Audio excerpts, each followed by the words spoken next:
Yo, YouTube, what's up with your boy? Sports and Fitness Rants. I'm back, guys. Click that like button. Subscribe to my channel. Yo, what's up, guys? I'm back. I got a great video for you guys today, man. Stay with me, guys. You know, I do my long videos. I'm going to try to keep this one brief, man. But in this video, I want to talk about, you know what we're going to do, guys? We're going to celebrate Michael Jordan. That's what I'm doing. I'm celebrating Michael Jordan. I'm going off. I'm doing about 3, 4, 5 videos. Say, I don't care, man. We're going off today. Today's going to be a Michael Jordan day, man. I wasn't going to do videos like this today, but you know what, man? I saw Scottie Pippen's comments. I know you guys have seen Scottie Pippen's comments. I'll call Michael Jordan a terrible basketball player and all this other nonsense. And I'm done, man. I'm done with Scottie Pippen. That was the last straw, man.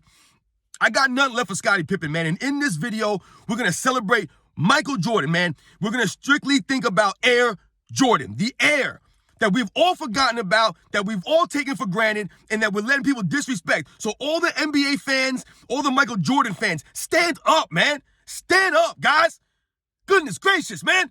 I'm so tired of these guys telling lies. Lies. Stop telling lies. If you don't like Michael Jordan, or if you don't like this person, or if you don't like that person, then you don't like them. That's fine. It doesn't matter. But keep it real. Don't be making up lies about people, man, to try to fit the narrative or try to fit your reasonings. Keep it real, man. And if you don't like someone, say why you don't like them, but keep it real. Do not lie. And Scottie Pippen, I do not respect you because you're a liar. And I do not respect you because you're a hypocrite. And I do not respect you because you have forgotten all the good and nice things Michael Jordan has done for you in your career, all the things he said about you in your career. You have forgotten about all this stuff. So in this video, we're not even going to talk about Scottie Pippen and the nonsense. We're going to celebrate Air Jordan. Air Jordan. So, guys, when we think about Michael Jordan, we think about Air Jordan, man. A lot of people have forgotten about Michael Jordan's first 4, 5, 6 years in the league, man, where the man would literally attack the rim with reckless abandon. He didn't care. You can go on YouTube right now and watch highlights of Michael Jordan attacking the rim and getting put on his butt, getting put on his backside hard, getting knocked to the ground hard, 2 hands coming down, knocking him down, people kicking his legs out, people just straight pushing him in the air. All of these things that did not stop Michael Jordan. He would go to the rim all the time. And when you think about Michael Jordan coming in the league, 6'6", 190 pounds soaking wet. When you think about that, guys, put that in perspective. I want you to think about, put that in perspective. 190 pounds when Michael Jordan first came in the league, right?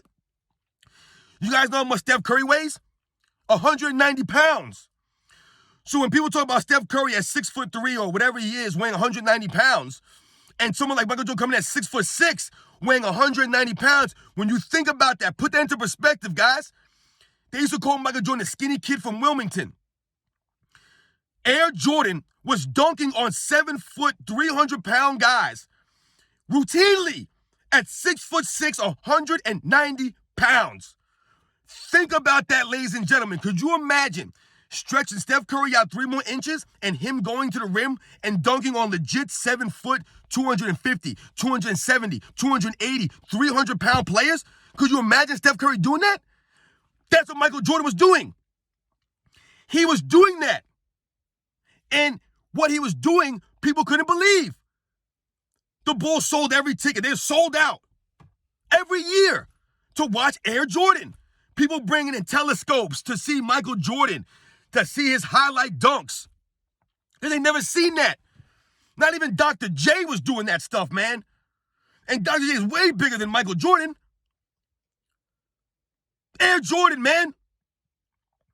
We have forgotten about Air Jordan. We have completely forgotten about Air Jordan, man, because Michael Jordan's greatness overshadows a lot of his other greatness.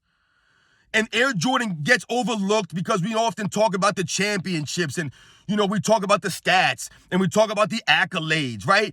You know what I'm saying? We talk about the shot that he hit, right? We talk about the shot in 98, the shot over Craig Elo against the Cavs in 89. We talk about these moments, the iconic moments.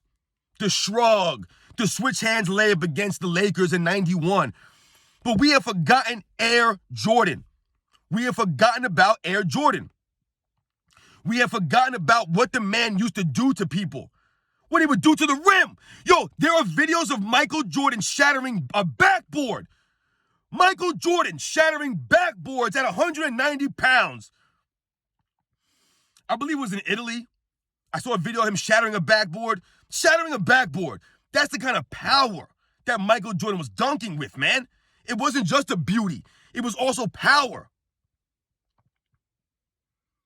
Air Jordan, man. You know, when we think about that, one of the things that gets overlooked oftentimes when it comes to Air Jordan, I'm talking about Air Jordan in this video, guys. I'm going to talk about straight Air Jordan in this video. One of the dynamics that we've forgotten about was Michael Jordan's ability to jump in the air and make plays. In my opinion, guys, Michael Jordan was the greatest basketball player at leaving his feet to make a pass. You know, if you guys, grow up playing basketball and you learn how to play the game of basketball, they'll always coach and teach you to not leave your feet, right? To make a pass. They always tell you, don't jump in the air to make a pass, because then you get stuck with nowhere to go, right? They always preach that. But Michael Jordan defied that. Michael Jordan, to me, when I watched him play, he could leave his feet and make about 3 or 4 different decisions in the air. I've never seen anybody do that. And Michael Jordan rarely turned the basketball over doing that. Most people, they leave their feet, they jump in the air to make a pass or something, they turn the ball over. You know what I'm saying? That's how it happens. Or they take a bad shot or something or whatever. Michael Jordan was amazing at jumping in the air, making decisions, hanging, pumping around, going around defenders, faking them out in the air. We all know about the hang time. I saw a video one time some years ago, and they were basically dissecting Michael Jordan, and they were basically trying to say that Michael Jordan's hang time was no different than any other NBA player. And they had this thing where they showed Michael Jordan jumping in the air, and they had a timer going, and how long he was in the air from the minute he left to the minute his foot touched the floor, how many seconds. And they were trying to say that the amount of time that he was technically in the air was just as long as everybody else. Now, I don't know how true that is, and I don't know how they came to that conclusion with the timer and all this other stuff. However, when I think about Air Jordan, it wasn't necessarily about the hang time, which we all talked about.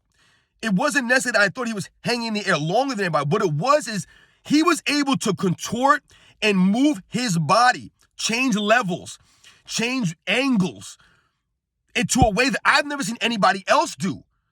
I don't know if it was necessarily him being in the air for 4 seconds and they went there for 2 seconds. And I'm sure, yes, there were times that Michael Jordan jumped in the air. Other people came down before he came down. Absolutely, you could see that. However, what Michael Jordan was amazing at doing was jumping in the air. And when people jumped in the air, he was able to move his body around in the air in different ways. He could move his arms over here, turn his waist this way, pump his legs another way, contort his body and move his arms and get underneath the defender or go around the defender. You know what I'm saying? Or up, whatever it was. He was able to do these things in the air where other players couldn't move their bodies. They would go straight up and straight down. Whereas Michael Jordan would go straight up, turn his body left, then turn right, and do something else. The creativity, the artistry. That's what he had that other players didn't have. He could jump in the air, clutch the ball, and then shoot it again, while other people couldn't do that. They would just jump up and go straight down. There was no contorting. There was no clutching, pumping. So, when we think about Air Jordan, like I just told you guys, as it pertains to him passing the ball, to me, Michael Jordan is the greatest passer in the air. He was able to jump in the air and do all this dynamic stuff and find the man, right? He was a great playmaker. I've told you guys, to me, Michael Jordan is one of the greatest playmakers in NBA history. He could make the plays jumping in the air, something that you're not supposed to do, right? I told you, he would, be unorthodox in that kind of aspect when you think about that. When we think about Michael Jordan, Air Jordan, and not just him attacking the rim, like I told you guys, playmaking, but also in his jump shots. Like I just talked about, the clutching in the air. When you think about the shot against the Cleveland Cavaliers, right, 1989, think about that shot, guys.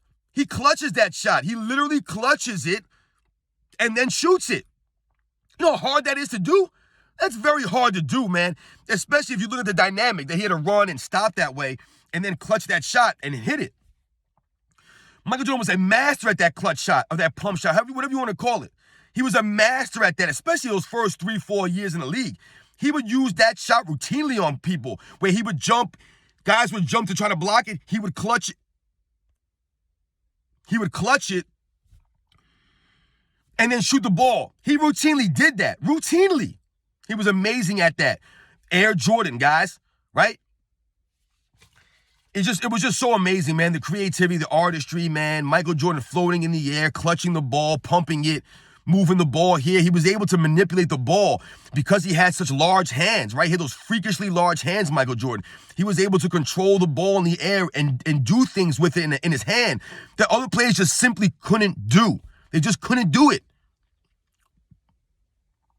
So I wanted to shout out Air Jordan in this video, man. The artistry, man. Jumping in the air to pass, jumping in the air to shoot and clutching it on people, jumping in the air to dunk it on people, jumping in the air to finish underneath on a reverse or a dub. I mean, man, just you can go through the mixtape of Michael Jordan, Air Jordan, and it's simply amazing. You won't be able to see anybody else doing these things. You won't. You just won't, guys. So shout out to Michael Jordan, man. Shout out to his creativity. Shout out to the artistry. Shout out to Air Jordan, man. Air Jordan, who was the most dynamic, the most exciting player to watch that I've ever seen, man. Never seen anything like that. When you think about that time in the NBA, man, Michael Jordan was just on another level. He was on another level. And this is in an era with all-time legends, man. But Air Jordan was something different. Never has a nickname been so appropriate. Maybe, there's been great nicknames in NBA history. We all know Magic Johnson, who's essentially his name. There's been a lot of great nicknames in NBA history. But when you think about Air Jordan, I mean, that's who he was. He was air. He was air, man. He was always flying, man. Shout out to him, man.